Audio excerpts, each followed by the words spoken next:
इस वीडियो को लाइक करें और ज़्यादा से ज़्यादा शेयर करें ताकि लोगों तक बआसानी हक पहुंच सके। डाउटफुल। अस्सलाम वालेकुम। वालेकुम सलाम।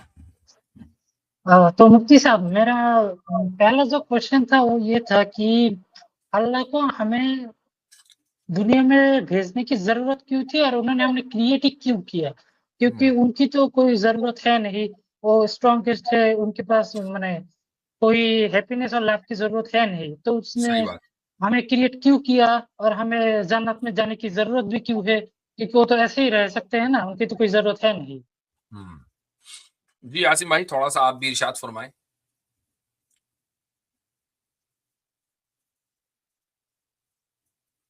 क्या आसिम भाई के चले गए क्या? माइक म्यूट है आपका आसिम भाई, माइक म्यूट है।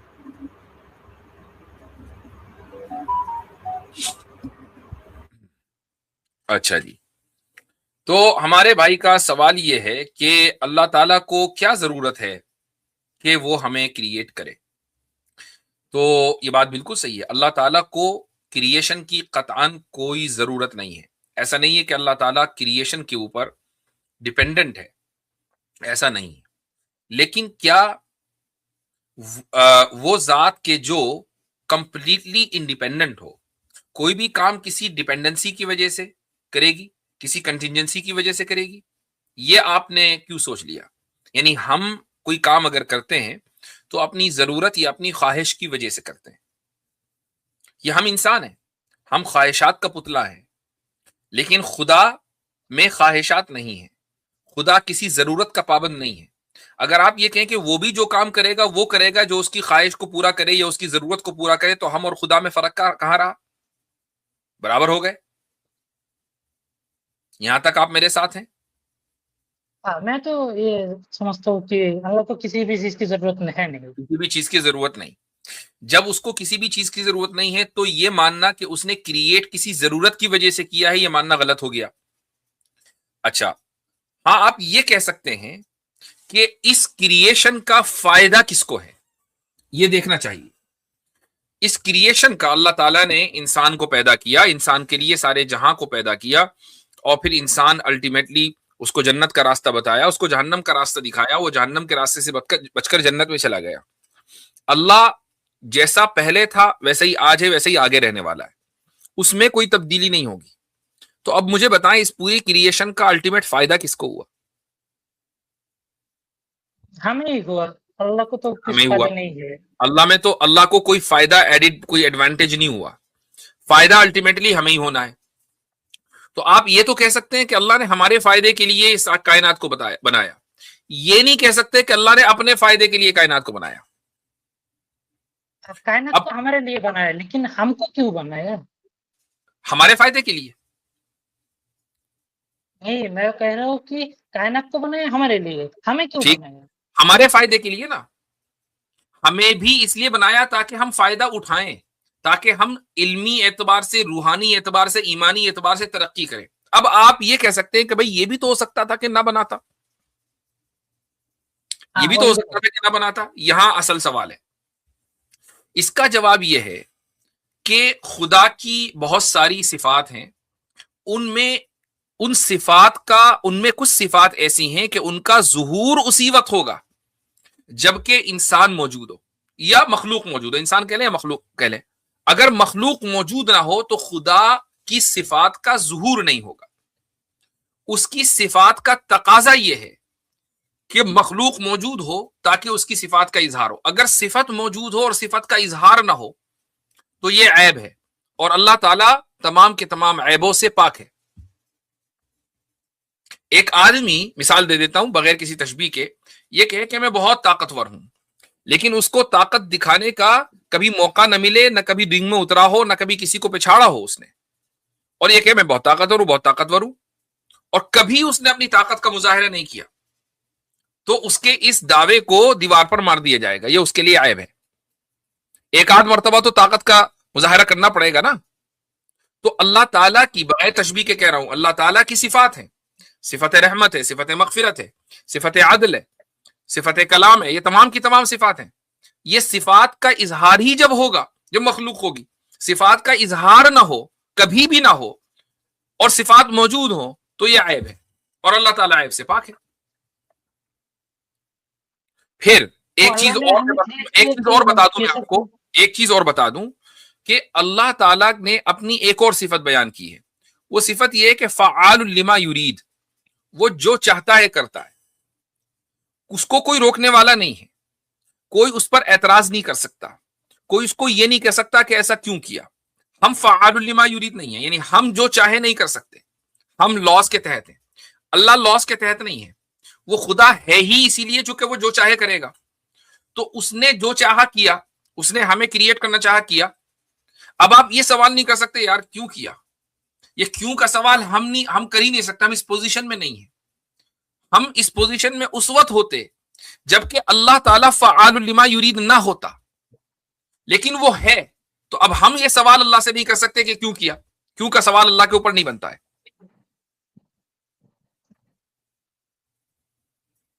हाँ, क्योंकि अल्लाह जो करता है वो सिर्फ वो ही जानता है क्यों करता है, ऐसा है क्या? और वो कोई भी काम बेकार नहीं करता, हिकमत के मुताबिक करता है। हाँ, ये मुमकिन, ये जरूरी नहीं है कि वो सारी की सारी हिकमत हमें बताओ। बहुत सी मर्तबा ऐसा हो सकता है कि चीजों की हिकमत हमें मालूम ना हो। हाँ, ये तो सही है। ऐसा, थैंक यू मुफ्ती साहब। यो वेलकम। आपको क्या चीज बुरी लगी कि जिसकी वजह से आपने कहा कि यार मेरे ऊपर एक चीज मुसल्लत की गई है, मैं तो छोड़ता हूं? क्या चीज बुरी लगी? मुझे मज़हब में ऐसी कुछ बातें लगी जो कि मुझे लगता था कि मेरे ज़मीर के ख़िलाफ़ जाती हैं। जैसे मसलन? कि सारे इंसानों को एक तरह से ना देखना। ओके, आपके मज़हब के जो लोग नहीं हैं उनको दूसरी नज़र से देखना। किस नजर से? मतलब उनको दूसरी नजर का क्या सेकंड मतलब है? क्लास सिटीज़न मानना। हाँ, मसलन मसलन मुझे लग रहा है कि आप पाकिस्तान से हैं, राइट? जी। मसलन मसीही बिरादरी के साथ डिस्क्रिमिनेट करना, उनको सेकंड क्लास मानना, है ना? जी, जो भी नॉन मुस्लिम हो। वहां पर मसला मसीही बिरादरी का है ना, तो मसीही बिरादरी को उनके साथ नहीं, डिस्क्रिमिनेट करना। हमारा भी है, एथियस्ट लोगों नहीं, का भी हम है। तो फॉर एग्जांपल अगर तो मैं निकलेंगे भाई, आपको हम जाएंगे, आप पाकिस्तान में इतना ना आपसे कौन करें। गटर साफ करवाता है भाई? हाँ, तो ये जो मसला मैंने पहले ही बोल दिया था। देखो, मैं जो हूं ना, मुझे ऐसा लग रहा है कि मुझे अपने आप को इल्हाद का डॉक्टर डिक्लेयर कर देना चाहिए। अल्हम्दुलिल्लाह, मैंने पहले ही भाप लिया था कि आपका मसला मजहब नहीं है, आपका मसला कल्चर है। आपके जमीर ने गवारा नहीं किया कि आपके घर वाले दूसरे मजहब के लोगों को दूसरी नजर से देख रहे हैं। अगर खुदा सब कुछ जानता है तो उसको पता होगा कि मैं किस किस्म के एविडेंस से सेटिस्फाई होऊंगा। तो मतलब खुदा मुझे वो खुद दे सकता है। मुझे पता नहीं कि मैं किस तरह एविडेंस से सेटिस्फाई हो बहुत जाऊं। अच्छी बात है। तो इसलिए आपने खुदा को नहीं माना, क्योंकि खुदा ने आपको वो एविडेंस नहीं दिया कि जिससे आप सेटिस्फाई हो जाएं।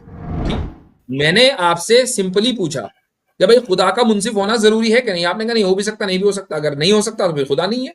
इसका मतलब ये, चूंकि वो जब बदतर तक हो गया, बदतर तो हमसे बदतर हो गया ना वो। हम ऐसे खुदा को खुदा क्यों माने जो हमसे भी निचले दर्जे का है? खुदा कम जब से कम तक हमसे आपने बेहतर खुदा तो। अगर मान जी लो खुदा ने तलहा एथीस्ट को हिदायत दे दी, ऐसी दलील दे दी कि जिस पर इस उसको इत्मीनान हो गया, एक स्टेप ठीक, पिछले चलते हैं ना। लेकिन खुदा है क्या चीज? लेकिन तमाम की तमाम इंसानियत को उसने न दलील दी, न दलील देने की कोशिश की, और उन सबको जहन्नम में झोंक दिया। तो क्या ऐसे खुदा को आप खुदा मानेंगे और उसकी इबादत करेंगे? नहीं, मैं नहीं करूंगा। तो अभी तो आप कह रहे हैं कि उसने मुझे हिदायत दी है, फिर क्यों नहीं करेंगे भाई? अब मुझे दिल पर हाथ रखकर बताना, चूंकि सच्चा एथिस्ट भी सच्चा हो सकता है, चूंकि आप खुद ही कहते हैं ना मैं सच्चाई को मानता हूं। जी ऐसा क्या हादसा हुआ था कि जिसकी वजह से दीन छोड़ा था, जिसकी वजह से खुदा पे गुस्सा आया था? आपको खुदा पे गुस्सा आया था कि ये कैसा खुदा है कि जिसने मेरी मदद नहीं की? वो क्या वाकया हुआ था? तलहा एथिस्ट। हाँ हेलो, भाई, मेरी आवाज आ रही है? ये तो बिल्कुल आ रही है। लॉजिकल फिलॉसफी है वैसे। अस्सलाम वालेकुम मुफ्ती साहब, क्या बहुत है? दिनों बाद आपकी लाइव स्ट्रीम स्टार्ट हुई। ओहो, मैं भूल एक गया था। अकनौल इस्लाम भाई ज्वाइन जी हुए हैं, उनका इस्तकबाल नहीं हो पाया। 1 मिनट रुके नहीं नहीं, तला भाई। कोई अस्सलाम वालेकुम अत्तर भाई। वालेकुम सलाम। मेरी आवाज क्लियर है? जी जी बिल्कुल। जी अस्सलाम वालेकुम मुफ्ती साहब, बहुत दिनों बाद आप आए, वेलकम बैक। सलाम। हाँ जी, तलहा साहब, आप एथिस्ट कब बने हैं? जी, मुझे बहुत टाइम हो गया, कुछ साल हो गए। कुछ साल हो गए। चलिए, ये अच्छा हुआ कि आपने ये नहीं कहा कि मैं तो पैदा ही एथिस्ट हुआ था। कुछ लोग हमारे पास ऐसे भी आते हैं, कहते हैं कि मैं तो शुरू से ही एथिस्ट हूँ। तो आपने ये कहा कि कुछ साल हो गए आपको एथिस्ट बने हुए, नहीं, शुरू में तो हर कोई होता है। तो फिर आपने ये क्यों कहा कि मैं कुछ साल पहले बना?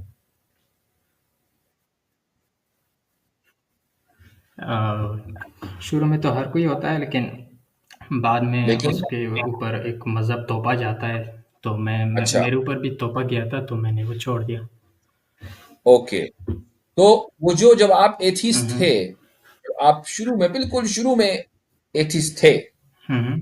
तो उस वक्त की कुछ बातें याद हैं कि आप खुदा का जी। इनकार किस तरह किया करते थे?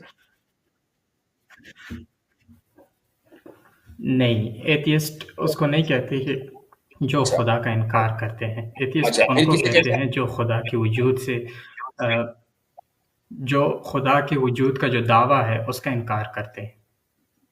तो जब आप दूध पी रहे थे, तो उस वक्त आप क्या खुदा के वजूद के दावे को इनकार कर रहे थे करके? ऐसा तो नहीं होगा ना? नहीं, मेरे मेरे सामने जो दावा जब रखा गया, तो उसके बाद जी, तो उस वक्त तो मैं ये जानता नहीं था। यानी जब मैं छोटा था तो मैं तो दावा भी नहीं जानता कि दावा क्या होता है। अभी आपने कहा ना कि एथीज्म कहते हैं खुदा के वजूद के दावे का जो इनकार कर दे। तो दूध पीता बच्चा खुदा के वजूद के दावे का इनकार कैसे करता है, मुझे आज वो समझा दे।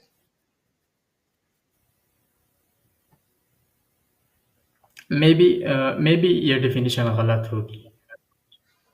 तो अगर आप इतने मेरा मतलब ये प्राउड है कि एथीस्ट हैं और आपको एथीज्म की डेफिनेशन नहीं पता, तो भाई कैसे एथीस्ट हैं भाई आप? कम से कम नहीं, नहीं, एथीज्म के नहीं, साथ मेरा मतलब ये नहीं। होना चाहिए बंदे को। नहीं, मे बी ये बात गलत होगी कि हर कोई जब पैदा होता है तो एथियस्ट होता है। चलो ठीक है, यहां तक आए, यहां तक आए, बहुत अच्छी बात है, अच्छा लगा ओके। आपने एक चीज का एतराज किया। अब हम आगे बढ़ते हैं। आप एथीस्ट बने क्योंकि आप ये समझते हैं कि आप पर एक मजहब को मुसल्लत कर दिया गया। कहीं ऐसा तो नहीं है कि आपको, आपके ऊपर एक मुआशरे को, कुछ मुआशरे की रसूम और रिवाज को मुसल्लत किया गया हो और माँ बाप ने ये बता दिया हो कि ये हमारा मजहब है और मजहब ना हो? ये भी तो हो सकता है। आप किस तरह डिफाइन करते हैं मज़हब को? वो छोड़ दीजिए, मैंने आपसे एक सवाल मुख्तसर सा किया। मसलन आपको क्या चीज बुरी लगी कि जिसकी वजह से आपने कहा कि यार मेरे ऊपर एक चीज मुसल्लत की गई है, मैं तो छोड़ता हूं? क्या चीज बुरी लगी? अच्छा, जहाँ तक मेरा ताल्लुक है तो मैं जितनी भी मेरे बिलीफ्स हैं तो मैं उनको इस स्टैंडर्ड पर देखता हूँ कि वो सच हैं या गलत हैं। बुरा लगना इसी या ना स्टैंडर्ड लगना मैं उनको सबको इसी स्टैंडर्ड पे देखना चाहिए जी। मैं उसको सेकेंडरी तौर पर रखता हूँ कि ये सही है बुरा है। मैं पहले ये देखता हूँ कि ये सच है या झूठ है। जबरदस्त, जबरदस्त। इस पर मैं आपके साथ तफसील से गुफ्तगू करना चाहूंगा। तफसील का मतलब 10 मिनट। लेकिन उससे पहले मैंने एक मुख्तसर सा सवाल आपसे किया है कि वो क्या चीज थी जो आपको बुरी लगी, जिसकी वजह से आपने मजहब छोड़ा?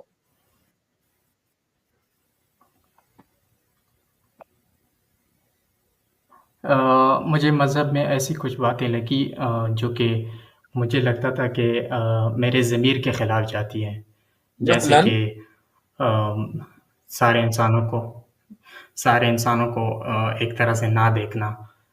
ओके, आपके मज़हब के जो लोग नहीं हैं उनको दूसरी नज़र से देखना। किस नजर से? मतलब उनको दूसरी नजर से क्या सेकंड मतलब है? क्लास सिटीज़न मानना। हाँ, मसलन मसलन मुझे लग रहा है कि आप पाकिस्तान से हैं, राइट? जी। मसलन मसीही बिरादरी के साथ डिस्क्रिमिनेट करना, उनको सेकंड क्लास मानना, है ना? जी, जो भी नॉन मुस्लिम हो। वहां पर मसला मसीही बिरादरी का है ना, तो मसीही बिरादरी को उनके साथ नहीं, डिस्क्रिमिनेट करना। हमारा भी है एथियस्ट एथियस्ट लोगों नहीं, का भी हम है। तो फॉर एग्जांपल हम अगर तो मैं निकलेंगे आपको भाई, हम जाएंगे, आपको पाकिस्तान में बुरा ना आपसे कौन करें। गटर साफ करवाता है भाई?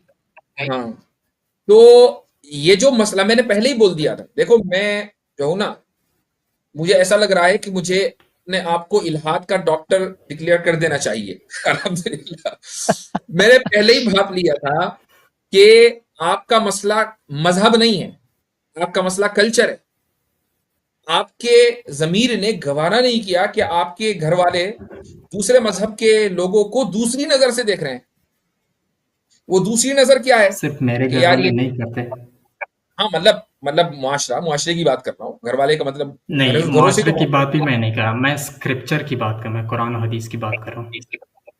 आपने असल मुआशरे ही की वजह से इसको छोड़ा। उसके बाद जब आपने मजहब की किताबें खोली तो आपको कुछ ऐसे पैसेजेस मिल गए कि यार ये तो डिस्क्रिमिनेशन हो रहा है। जी मसलन आपको ऐसा मिला, आपको कहा गया या कुरान में आपने देखा या हदीस में देखा कि कुफ्फार जहन्नम में जाएंगे, होगा ना? जी ठीक। तो आपने कहा कि भाई मुसलमान तो जन्नत में जाएंगे और कुफ्फार जहन्नम में जाएंगे, ये डिस्क्रिमिनेट हो गया। इसको तो डिस्क्रिमिनेशन नहीं कहते। अब हम बात मेरे लिए करेंगे ये डिस्क्रिमिनेशन प्रॉब्लम के ऊपर। सेकेंडरी है कि चलो ठीक है, आपकी प्राइमरी प्रॉब्लम पर बात मैं करते अपना हैं। प्राइमरी इशू मैं पहले उसको हालांकि जी बहुत दिलचस्प मौजूद की तरफ में पढ़ रहा था, लेकिन मैं वापस आपके उस उसूल के ऊपर आऊंगा कि मैं ये नहीं देखता कि क्या चीज सही और गलत है, मैं देखता हूं कि क्या चीज सच और झूठ है। ये आपने कहा ना? जी जी। जी तो सच्चाई की तारीफ कीजिएगा। How do you define truth? जो चीज़ रियलिटी के साथ मैच कर रही हो। जो चीज रियलिटी के साथ मैच कर रही हो, बहुत जबरदस्त आपने तारीफ की है और यही डेफिनेशन है भी। हाउएवर मेरा सवाल यह है कि रियलिटी क्या है? देखिए, ये सवाल जो है ये इंतहाई मुश्किल है। मे बी सारे जो ऑन्टोलॉजी फील्ड के फिलासफर्स हैं, मे बी उनमें से भी किसी को भी पता नहीं कि रियलिटी क्या है। इसको डिफाइन करना इंतहाई मुश्किल काम है। लेकिन बहुत अच्छा। एक पॉइंट में यहाँ फिलासफर का भी अपने कहना चाहूंगा, उनकी मालूमात में इजाफे के लिए। बहुत अच्छी गुफ्तगू चल रही है। हमें इस वक्त तकरीबन 1700 से ज्यादा कुछ लोग देख रहे हैं और ये वीडियो बाद में भी बहुत सारे लोग देखेंगे और इसमें एक बड़ी तादाद मदारिस के तलबा की होती है। तो मदारिस के तलबा में मैं आप लोगों से खुसूसी तौर पर मुखातिब हूँ। अगर आपने शरह कायद पढ़ी है या पढ़ेंगे तो उसमें शुरू में यह इबारत आती है क़ाला अहलुल हक़, और उसके बाद हक़ की डेफिनेशन है जो तफ्ताज़ानी ने की है। वो डेफिनेशन ये है कि अल हक़्क़ु हुवल मुताबिक़ु लिल वाक़िअ। ठीक है, अल मुताबिक़ु लिल वाक़िअ का मतलब ये है कि वो जो वाक़े यानी रियलिटी से मैच करे। तो हमारे जो भाई आए हैं, मैंने इनसे सच्चाई की तारीफ पूछी, इन्होंने वही डेफिनेशन दी जो तफ्ताज़ानी ने शरह कायद में लिखी हुई है, इसलिए मैंने इस डेफिनेशन को फौरी तौर पर एक्सेप्ट कर लिया। ठीक है जी। अब हम आगे बढ़ते हैं। आपने कहा कि क्या वो रियलिटी रियलिटी को की डेफिनेशन भी देते हैं? नहीं, मैं उसी पर आ रहा हूं। अभी हमने आपकी एक बात को मान लिया, अब हम रियलिटी पर आ जाते हैं। मैं सुन तो लीजिए, रियलिटी पर आ जाते हैं कि रियलिटी क्या चीज है। रियलिटी में वेरिएशंस हैं। कुछ रियलिटीज ऐसी हैं जिनका आप इदराक नहीं कर सकते हैं, कुछ रियलिटीज ऐसी हैं कि जिनका आप इदराक कर सकते हैं, मुशाहिदा कर सकते हैं, महसूस कर सकते हैं। मसलन आप इस वक्त मुझसे बात कर रहे हैं, क्या ये रियलिटी है या नहीं? अभी अगर आप ये कह देंगे कि ये रियलिटी नहीं है तो आप अपने आप को एथिस्ट ना कहें। जी फरमाइए। जी, मैं ये मानता हूँ कि ये रियलिटी है। अगर आप ये कहें कि रियलिटी, कि आप ये साबित करें कि रियलिटी है, तो मैं ये साबित नहीं कर सकता। इसलिए मैं कह रहा हूँ कि ये एक ट्रिकी कॉन्सेप्ट है। इसको समझना नहीं इतना आसान नहीं है। मैं रियलिटी साबित करने की नहीं, रियलिटी को जानने की बात कर रहा हूं कि रियलिटी को जाना भी जा सकता है कि नहीं। ठीक है, और उसको जानने का जरिया तो क्या आप है? किस मतलब चीज़ को जानते किस तरह हैं? उसको साबित करते हैं ना। राइट, वो मैं वही कह रहा हूं कि आपने महसूस किया इस चीज को, जिसको हम इंट्यूशन कहते हैं। यह आपका इंट्यूटिव नॉलेज है कि आप मुझसे बात कर रहे हैं, आपको किसी ने बताया नहीं है, आपने कहीं देखा नहीं है अपने आप को बात करते हुए, बल्कि इंट्यूटिवली यू बिलीव कि आप मुझसे बात कर रहे हैं। सही है ना? नहीं, सिर्फ इंट्यूशन नहीं है, इसमें कई कई और भी एस्पेक्ट्स हैं। फॉर एग्जांपल, एक तो मैं आपको स्क्रीन पे देख रहा हूँ, दूसरी ये बात है कि मैं इसको वेरीफाई दूसरे तरीके से भी कर सकता हूँ। फॉर एग्जांपल, अगर मैंने अपने एक दोस्त को बोला है कि मेरा ये लाइव सेशन देखना, वो मेरे साथ व्हाट्सएप पे बात कर रहा है, तो मैं उसके साथ ये वेरीफाई कर सकता हूँ। सिर्फ इंट्यूशन की बात नहीं, बहुत सारे तरीके हैं जिसकी वजह से मैं ये वेरीफाई कर सकता हूँ कि ये जो अभी हो रहा है ये रियलिटी है। प्राइमरी एविडेंस तो इंट्यूशन ही है ना। आप खाना खा रहे हैं, अ, तो अब आप ये कहेंगे कि भाई मेरे इंट्यूशन दोस्त की डेफिनेशन जरा मुझे मुझे मुझे देखकर बताना कि मैं खाना खा रहा हूं या नहीं, तब मैं यकीन आएगा मुझको कि ये लुकमा मेरे पेट में जा रहा है या नहीं। ऐसे होता है। नहीं, नहीं ऐसा नहीं होता। तो जो प्राइमरी सोर्स है कि आप ये जानते हैं कि आप मुझसे बात कर रहे हैं, वो इंट्यूशन है। हाँ, जो इंफॉर्मेशन है, जैसा आपके दोस्त ने बताया, वो भी एक सोर्स है नॉलेज की।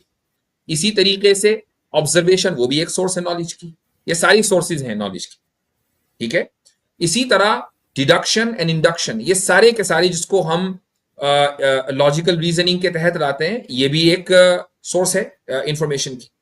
तो जब आपको पता है कि इंफॉर्मेशन के इतनी सारे सोर्सेज हैं, इंट्यूशन से लेकर लॉजिकल डिडक्शन से लेकर ऑब्जर्वेशन और उसके बाद इंफॉर्मेशन, तो अब आपके सामने ये बात आई कि मैं खुदा को नहीं मानूंगा, तो मुझे बताएं कि खुदा को ना मानने की वजह क्या है। इन सारे जो सोर्सेज ऑफ इंफॉर्मेशन है, उनमें वो कौन सी चीज है कि जो आपको चाहिए और आपको नहीं मिली।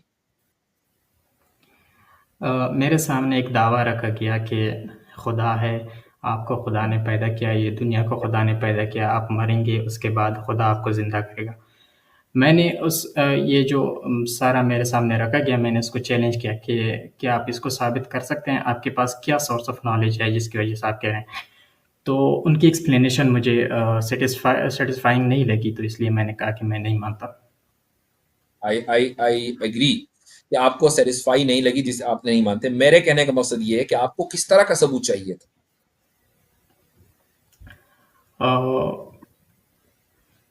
सपोज ये डिपेंड करता है कि कोई मुझे खुदा का डेफिनेशन किस तरह देता है। फॉर एग्जांपल अगर कोई कहता है कि जो अभी खुदा आपने है कहा और ना, सब कुछ, आपने कहा है उसी को मान लेते हैं, उसको साबित करने के नहीं, लिए कौन सा सबूत चाहिए था। आप मुझे थोड़ा बोलने दीजिए, मैं आपको बोलने दूंगा, आप मुझे थोड़ा मौका दें। अच्छा, फॉर एग्जांपल अगर कोई मुझे कहता है कि खुदा है और वो सब कुछ जानता है, तो अब मैं आपको क्या ऐसी एविडेंस दूं कि आप ये मान जाए। तो मैं ये कहूँगा उसे कि अगर खुदा सब कुछ जानता है तो उसको पता होगा कि मैं किस किस्म के एविडेंस से सेटिस्फाई होऊंगा। तो मतलब खुदा मुझे वो खुद दे सकता है, मुझे पता नहीं कि मैं किस तरह एविडेंस से सेटिस्फाई हो बहुत जाऊंगा। अच्छी बात है। तो इसलिए आपने खुदा को नहीं माना, क्योंकि खुदा ने आपको वो एविडेंस नहीं दिया कि जिससे आप सेटिस्फाई हो जाएं। ठीक, जी, राइट, ओके। जी, मान लो ये मुतालबा सिर्फ आपका तो नहीं है, तो हर इंसान को ये हक है। अगर आपका मुतालबा और आपकी ये ख्वाहिश पूरी हो जाए, तो हर इंसान की ख्वाहिश पूरी होनी चाहिए कि भाई एविडेंस वो हो कि जिससे हर इंसान मुतमईन हो जाए कि खुदा है। ठीक, अगर खुदा ये चाहता है कि सब लोग सेटिस्फाई हो जाएं तो ऐसा होना चाहिए। अगर खुदा नहीं चाहता तो फिर तो अलग बात है। मेरे कहने का मकसद ये है कि अगर मान लो आपकी ख्वाहिश अभी पूरी हो जाए, तो क्या तमाम इंसानों की इस ख्वाहिश को पूरा होना चाहिए या नहीं, या सिर्फ आप ही को एक्सेप्शन मिले। ये डिपेंड करता है, क्या खुदा सिर्फ ये चाहता है कि मुझे सेटिस्फाई करे या सारे लोगों को सेटिस्फाई करे। आपके एतबार से क्या। जी, मुझे अगर एविडेंस खुदा दे दे तो मैं सेटिस्फाई हो जाऊंगा और बाकी लोग जो हैं वो ऐसे क्योंकि के ऐसे अगर ही रह जाएंगे। अगर खुदा की मर्जी है, तो भाई खुदा की मर्जी, खुदा ने अपनी मर्जी के मुताबिक अमल किया, आपने इनकार क्यों किया। लेकिन अगर आप ये कह रहे हैं कि नहीं मुझे एविडेंस मिलना चाहिए, जब मुझे मिल गया, मान लो टॉम है, डिक एंड हैरी है, इन सबको भी मिलना चाहिए, आप कोई स्पेशल तो है नहीं।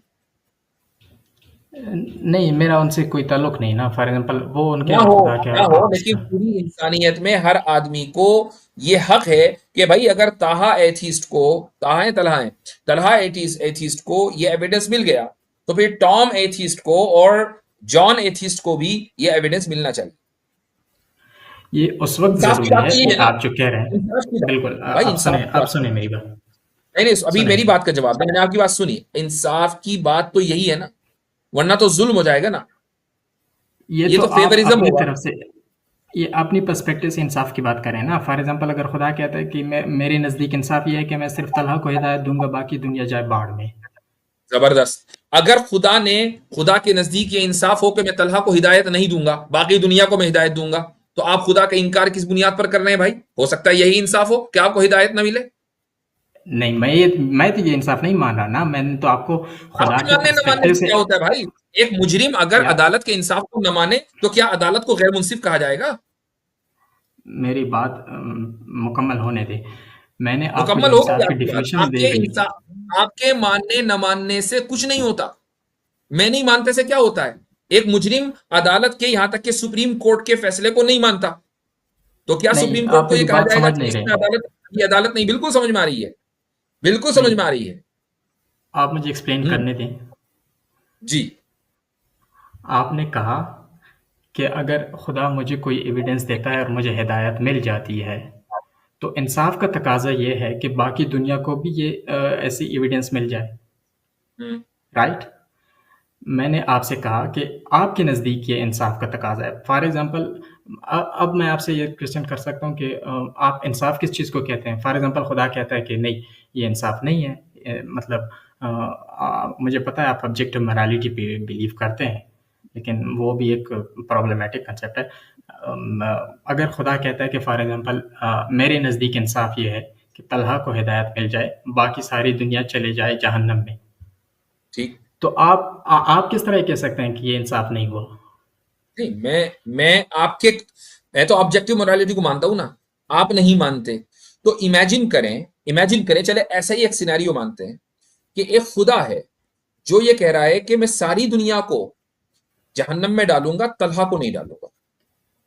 अच्छा, और तलहा को कोई एविडेंस उसने दे दिया और बाकी सारी दुनिया को कोई एविडेंस उसने नहीं दिया, कोई एविडेंस नहीं दिया, ना कोशिश की, तो ऐसे खुदा को आप मुंसिफ मानेंगे? नहीं, मेरे ख्याल में नहीं होगा।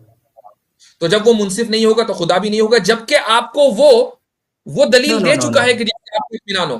क्योंकि आपको तो इत्मीनान, आपको तो हिदायत मिल गई, तो फिर भी आप इनकार ये कर रहे हैं, आपने क्यों भाई?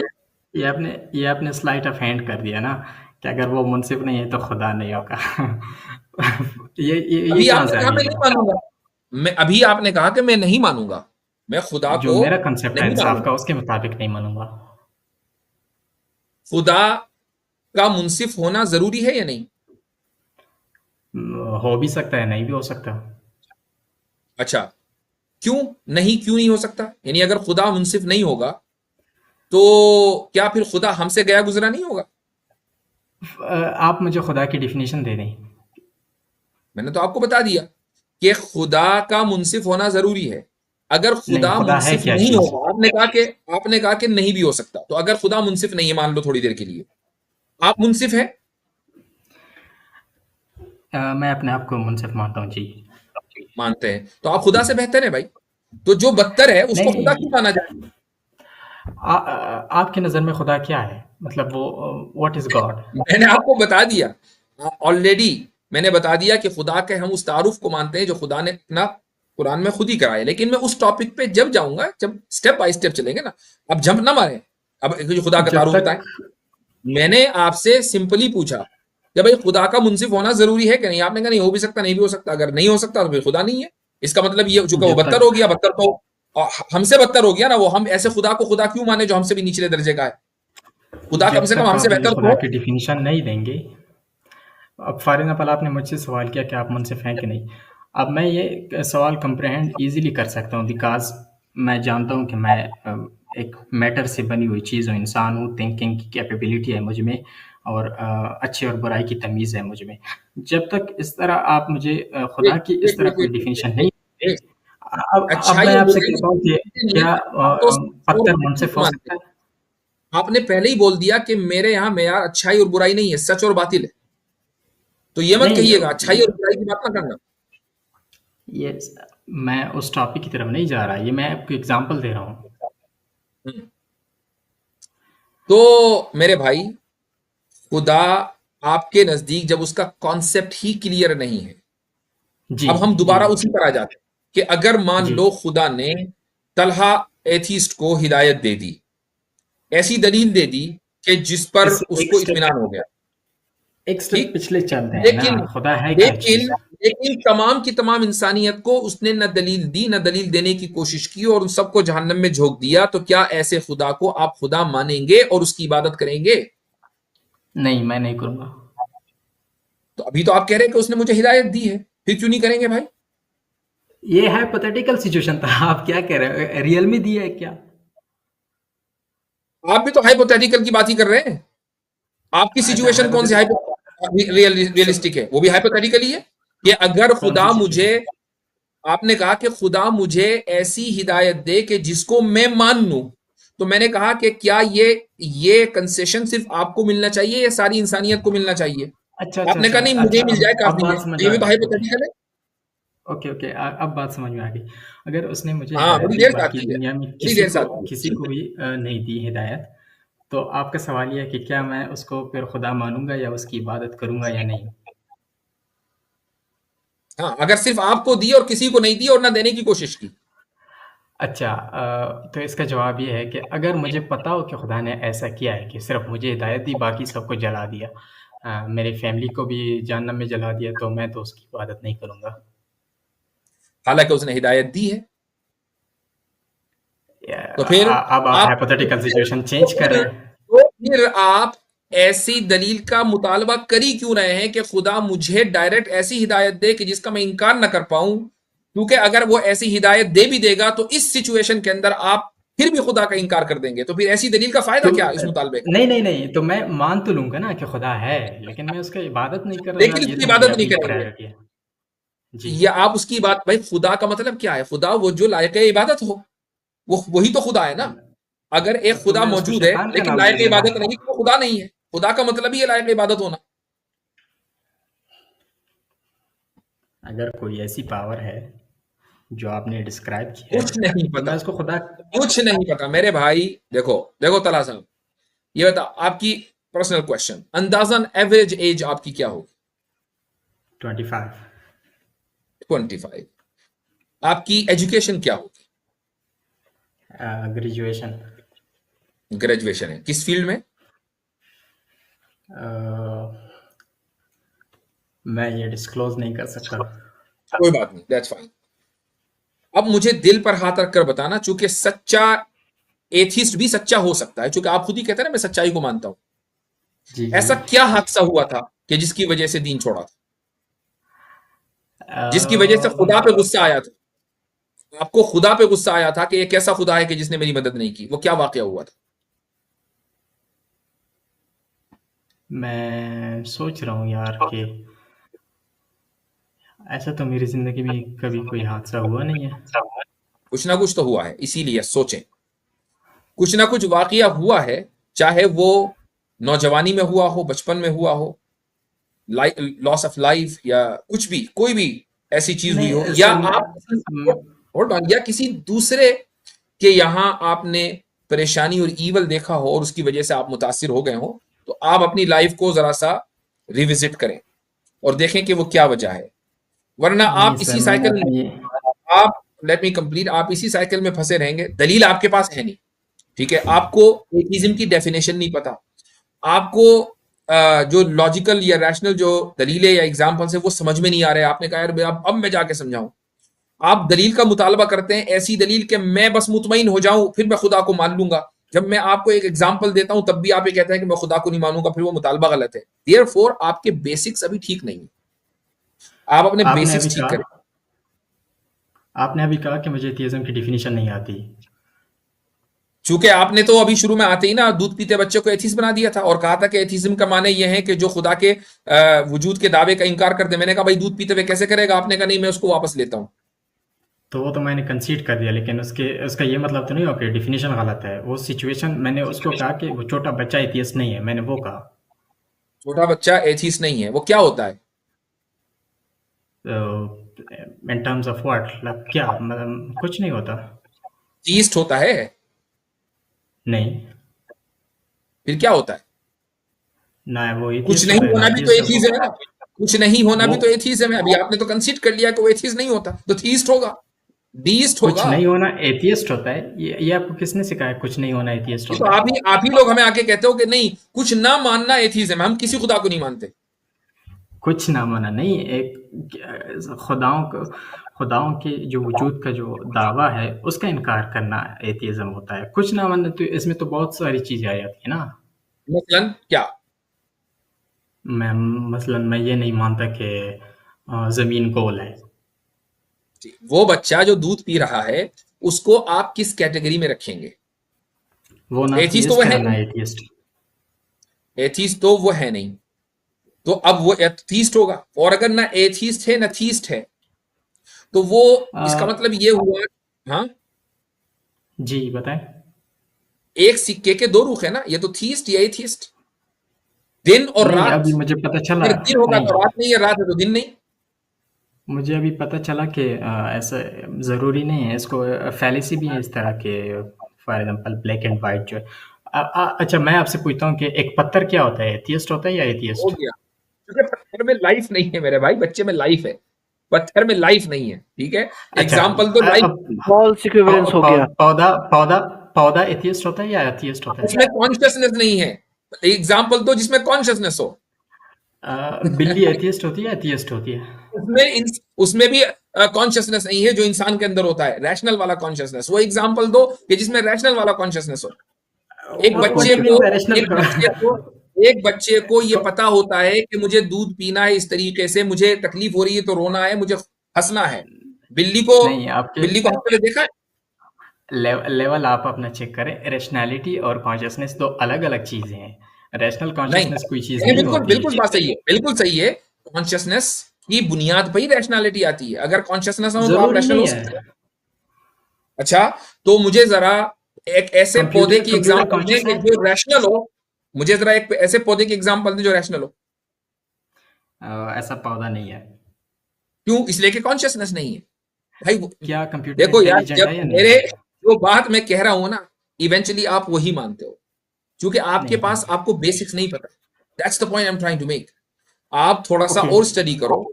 और मैंने शुरू में आपका एक डायग्नोस कर दिया था, वो ये कि आपके मुआशरे में, मुस्लिम मुआशरे में, वो आपका भी हो सकता है, मेरा भी हो सकता है, हमारे मुआशरों में बहुत ज्यादा खराबियां। मसलन हमारे मुआशरों में इंसाफ नहीं है। हम दूसरों को दूसरी नजर से देखते हैं, हम उनको नीच समझते हैं, ठीक है। ये डिस्क्रिमिनेट करते हैं लोगों के साथ। ये जो सारी चीजें हैं ये मुआशरों के अंदर पाई जाती हैं, मुसलमानों में भी, गैर मुस्लिमों में भी। लेकिन मुसलमानों में ये खराबियां नहीं पाई जानी चाहिए। तो एक वो इंसान के जिसके अंदर एक अच्छा जमीर होता है, वो इन परेशानियों को, इन डिस्क्रिमिनेशंस को देखकर जल्दी मुतासिर हो जाता है और वो कहता है कि ऐसा नहीं होना चाहिए। अगर ऐसा इस्लाम के नाम पर हो रहा हो, हालांकि इस्लाम ने इसकी तबलीग नहीं की, इस्लाम के नाम पर हो रहा हो, तो जो लोग इस्लाम को नहीं समझते वो इस्लाम के ऊपर एतराज करने लगते हैं। And you are the prime example of this scenario no my sir, friend. कि मुझे नो सर। आपसे बात करके अच्छा लगा। इंशाल्लाह फिर कभी आपसे बात करेंगे। बड़ी लंबी गुफ्तगू हो गई। लास्ट जी वर्ड 10 मिनट का टाइम था और ये बहुत ज्यादा टाइम हो गया, 10 मिनट से ज्यादा। तो तला भाई दूसरी स्ट्रीम में आएगा, इजाजत चाहेंगे आपसे। तो इस वीडियो को लाइक करें और ज़्यादा से ज़्यादा शेयर करें ताकि लोगों तक हक पहुंच सके।